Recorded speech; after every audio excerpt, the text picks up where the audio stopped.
ছেলেটির নাম জয়। সে নবম শ্রেণীতে পড়ে। ক্লাসের সব থেকে মেধাবী আর চুপচাপ ছেলেটা জয়। তারই ক্লাসে পড়ে একটা মেয়ে, তার নাম রেহিনুমা। জয় তাকে অনেক পছন্দ করে। মেয়েটাও তারই মতো অনেক মেধাবী। ছেলেটা লাজুক প্রকৃতির হওয়ায় মেয়েটিকে তার ভালোবাসার কথা বলতে পারে না। জয় রেহিনুমাকে পছন্দ করে, এই কথা জয় তার বেস্ট ফ্রেন্ড রাতুলকে বলে। রাতুল জয়কে বলে, তুই সামনাসামনি তোর ভালোবাসার কথা বলতে না পারলে তুই একটা চিঠি লিখ, আমি রেহিনুমাকে তোর চিঠিটা দিয়ে দিব। জয় তার বন্ধু রাতুলের কথা মতো রেহিনুমাকে চিঠির মাধ্যমে তার ভালোবাসার কথা জানায়। রেহিনুমা জয়কে মনে মনে পছন্দ করত, তাই জয়ের চিঠির উত্তরে সেও বলে জয়কে যে সে ভালোবাসে। তখন থেকেই তাদের প্রেমের গল্প শুরু হয়। দুইজন দুজনকে খুব ভালোবাসত। স্কুল ছুটির পর তারা একসাথে বাড়ি ফিরত। দুইজন সেম এজে হওয়ার কারণে দুইজন একে অপরকে ভালোভাবে বুঝতো। তারা দুজনেই পড়াশোনায় বেশি সময় দিত। তারা নিজেরা খুব কম কথা বলতো একে অপরের সাথে। কম কথা বলা নিয়ে তাদের কারো কোনো অভিযোগ ছিল না। তাদের সম্পর্কটা ছিল খুবই সুন্দর। তাদের দিন খুব সুন্দরই যাচ্ছিল। দেখতে দেখতে অনেকটা সময় পার হয়ে যায়। এরা এখন ভার্সিটিতে পড়ে। রেহিনুমা ঢাকা বিশ্ববিদ্যালয়ে পড়ে আর বুটেক্সে পড়ে জয়। ছেলেটি তার মেধা অনুসারে তার কাঙ্ক্ষিত স্থানেও যেতে পারেনি। ছেলেটি ভার্সিটিতে ভর্তি হওয়া নিয়ে ডিপ্রেশনে চলে যায়। তখন রেহিনুমা তাকে অনেক বোঝায়, জয়ের পাশে থাকে। তখন 2020 সাল। বাংলাদেশে তখন করোনার মহামারী। ঢাকা বিশ্ববিদ্যালয়ে তখন ফার্স্ট সেমিস্টার এক্সাম হয়ে গেলেও বুটেক্সের তখন ক্লাসই শুরু হয় না। জয় রেহিনুমার একই ক্লাস থাকা সত্ত্বেও রেহিনুমা সেকেন্ড ইয়ারে উঠে যায় এবং জয় প্রথম সেমিস্টারেই পড়ে থাকে। এই বিষয়টা নিয়ে জয়ের মধ্যে কিছুটা দ্বিধা কাজ করে। জয় নিজে থেকেই রেহিনুমার সাথে কথা বলা কমিয়ে দেয় এবং দূরত্ব বাড়তে থাকে। রেহিনুমা অনেক চেষ্টা করে জয়ের সাথে থাকার, কিন্তু জয় কেন জানি রেহিনুমাকে কোনো দোষ না করলো তার সাথে ঝামেলা করত। রেহিনুমার সাথে ঝামেলা চলাকালীন জয় ফেসবুকে আরেকটি মেয়ের সাথে কথা বলে। সেই মেয়েটার নাম আনিকা। আনিকা ইন্টার ফার্স্ট ইয়ারে পড়তো। জয় আনিকার সাথে বেশিরভাগ সময় কথা বলতো এবং এই সময়ে জয় আনিকাকে ভালোবেসে ফেলে। জয় তার 5 বছরের সম্পর্ক হলে রেহিনুমার সাথে ব্রেকআপ করে দেয়। রেহিনুমা অনেক কান্নাকাটি করে, অনেক বুঝায় জয়কে যে সে যাতে তাকে ছেড়ে চলে না যায়, তবুও জয় তার কোনো কথাই রাখেনি।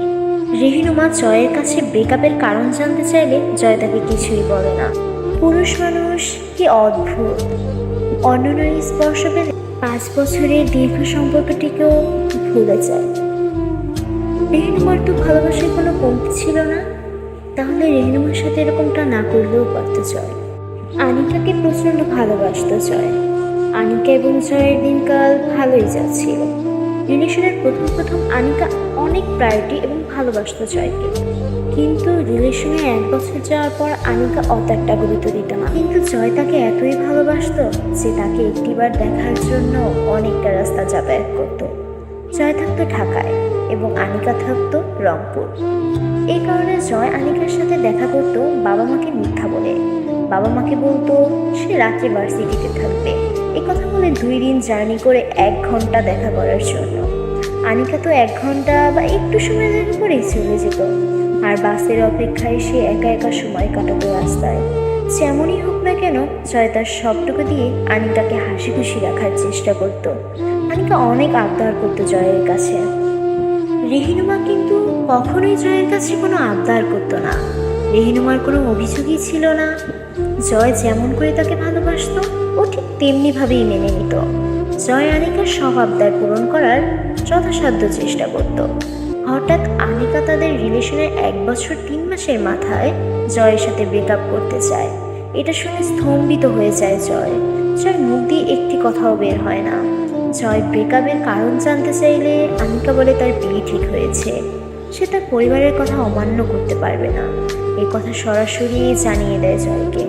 জয় অনেক বোঝায় আনিকাকে এবং এই কথাও বলে যে আমার পরিবার তোমার পরিবারের সাথে কথা বলো, কিন্তু তাও আনিকা বলে যে সে চায় না এই সম্পর্ককে আগাতে। মূলত আনিকাই চাচ্ছিল না জয়কে। জয় তবুও তার মতো করে অনেক বোঝায়। আনিকা জয়কে ছেড়ে যাওয়ার পর জয় অনেক ডিপ্রেশনে চলে যায়। সে প্রচণ্ড রকম ভেঙে পড়ে। জয় একা একা থাকতে শুরু করে। জয় একজন সাইকিয়াট্রিস্ট দেখায়। সাইকিয়াট্রিস্ট সাইকিয়াট্রিস্ট জয়কে বলে, তোমার ভেঙে পড়লে চলবে না। জীবন কখনো কারোর জন্য থেমে থাকে না। তোমার বর্তমানকে মেনে নিয়ে জীবনকে সামনে এগিয়ে নিয়ে যেতে হবে। তুমি আনিকাকে ভুলে যাওয়ার চেষ্টা করো, কিন্তু জয় সাইকিয়াট্রিস্টকে বারবার বলতে থাকে যে রেহিনুমাকে সে অকারণে ছেড়ে দিয়েছে। সৃষ্টিকর্তা হয়তো এই প্রতিদান দিচ্ছে। রেহিনুমাকে সে কষ্ট দিয়েছে, এই কারণে আজকে হয়তো আমার এত কষ্ট পেতে হচ্ছে। সাইকিয়াট্রিস্ট জয়কে পরামর্শ দেয় সে যাতে কোথাও ঘুরে আসে। সাইকিয়াট্রিস্টের পরামর্শ জয় তার বন্ধুদের সাথে সাজিক ভ্যালি ঘুরতে চায়। কিছুদিন ঘুরে চলেও আসে। এর কিছুদিন পর জয়ের এক ফ্রেন্ড জয়কে জানায় যে আনিকার এনগেজড হয়ে গিয়েছে। এটা জানার পর জয়ের মাথায় অন্য কিছু ঘুরতে থাকে। সে আত্মহত্যার সিদ্ধান্ত নেয়, কারণ সে তার কষ্টগুলো আর সহ্য করতে পারছিল না। সে শেষবারের মতো আনিকার ছবি দেখে। রাত্রে না খেয়ে জয় তার রুমে চলে যায় এবং রাত্রে সে গলায় ফাঁসি দেয় এবং তার মৃত্যু ঘটে। সকালে জয়ের বন্ধু তাকে ভার্সিটি যাওয়ার জন্য ফোন করে, কিন্তু অনেকগুলো ফোন করার পরও যখন জয় ফোন রিসিভ না করে, তখন জয়ের বন্ধু তার ছোট বোনকে ফোন করে এবং জিজ্ঞাসা করে জয় কোথায়। ওকে বলো আমার ফোন ধরতে। তারপর জয়ের পরিবার ভেবেছিল সে হয়তো ঘুমাচ্ছে এখনো, কিন্তু যখন অনেকক্ষণ হয়ে যায় জয় তখনও দরজা খোলে না। তার পরিবার তখন জয়ের রুমের দরজা ভেঙে ভিতরে প্রবেশ করে এবং দেখে জয় আত্মহত্যা করেছে। জয়ের পরিবার তার ভালোবাসা সম্পর্কে কিছুই জানতো না। জয়ের পরিবার ভেবেছিল সে হয়তো কোনো কারণে ডিপ্রেশনে ছিল, কিন্তু কারণটা তারা জানতো না। এভাবে ভালোবাসার কারণে একটি ছেলের মৃত্যু ঘটে। মৃত্যু কি নিঃশব্দে আসে। জয়ের শেষ সিদ্ধান্ত আত্মহত্যা ছিল, কিন্তু এটা কি তার করা উচিত ছিল? কখনোই না। সে তার পরিবারের কথা, তার ছোট বোনটির কথা চিন্তা না করেই তার হুট করে সিদ্ধান্ত নেওয়া উচিত হয়নি। আমাদের প্রত্যেকের জীবনেই তো কত কষ্ট থাকে, তাই বলে কি আমরা নিজেদেরকে শেষ করে দিব? কখনো না। ধৈর্য ধরতে হবে আমাদের সব কিছু পাওয়ার জন্য। আত্মহত্যা করে সব সমস্যার সমাধান পাওয়া যায় না।